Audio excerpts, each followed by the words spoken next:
Hello, awesome YouTubers.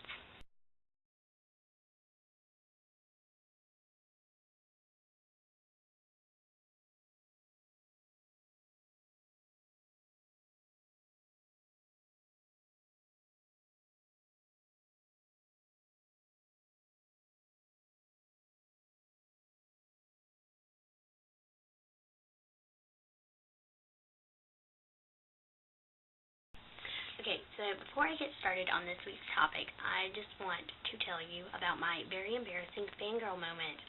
Okay, so I was watching another video somewhere, and it had a link in the sidebar to go to hisgoldeneyes.com.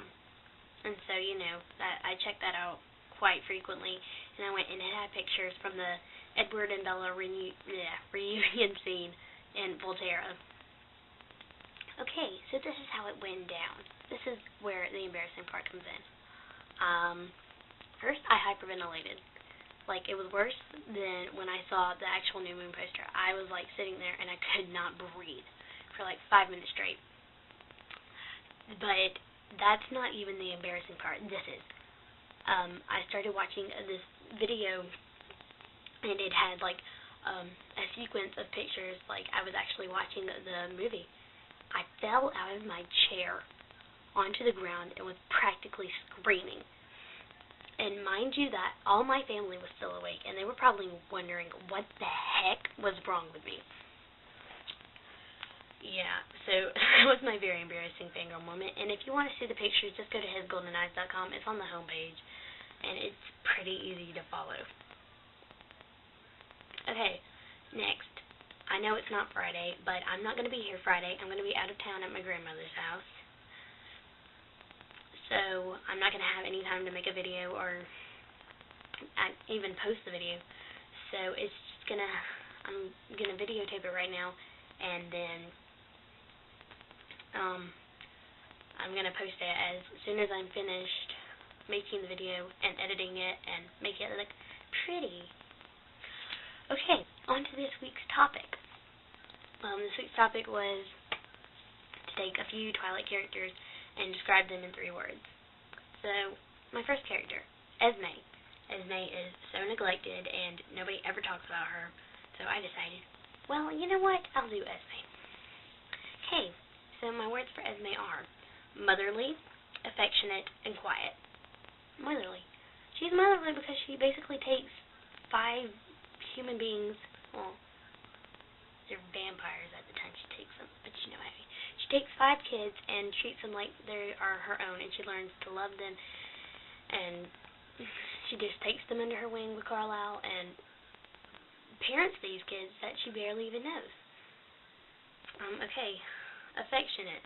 She's affectionate because, one, like I just said, she takes in 5 strangers and loves them.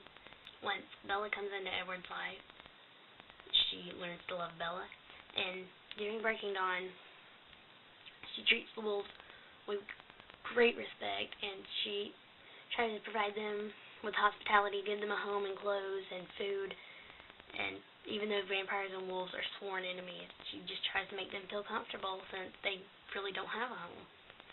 Quiet. I said that she was quiet because even though she had a small part in the 4 books, just the way Stephanie Meyer wrote out her character just made her seem like she wasn't a loud person. She voiced her opinions, but in a more subtle and quieter way. So that's why I picked quiet. Okay, my next person is Alice. Her words that I chose were quirky, bright, and perfectionist. Quirky. She's quirky because she's her own individual person, and she doesn't try to be anything else but Alice Cullen. Bright. Bright isn't optimistic. She's always trying to look on the good side of things, especially in her visions that aren't always the best news. She's always trying to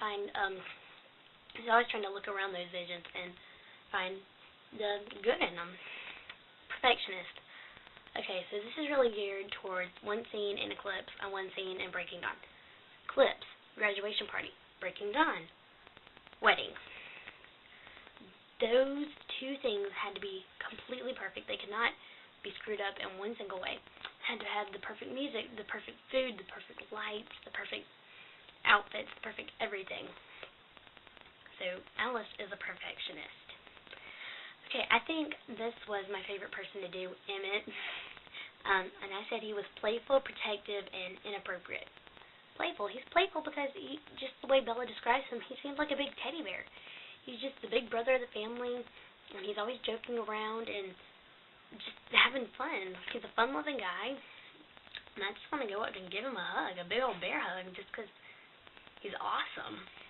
Okay, protective. I said he was protective because no matter who's coming after them, or who's trying to threaten them, the Volturi, the wolves, or I think the wolves are anyways, and the newborns. He's always ready to just drop everything and go fight for his family, and he's ready to protect them at whatever cost. Okay, so the last word for him is more geared towards breaking on. Inappropriate. He's inappropriate because he is making jokes about Bella's sex life to Charlie. But it's not all that inappropriate for Emmett, because that's just the way Emmett rolls.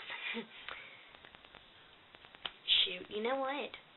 Shoot me in the head, Miss Sunday. Oh my gosh, I am so freaking sorry, but I have no other time to do this, and I completely forgot to do your challenge. You know what? Just comment below and remind me to do it next week, or I will forget, and it will go on like this forever.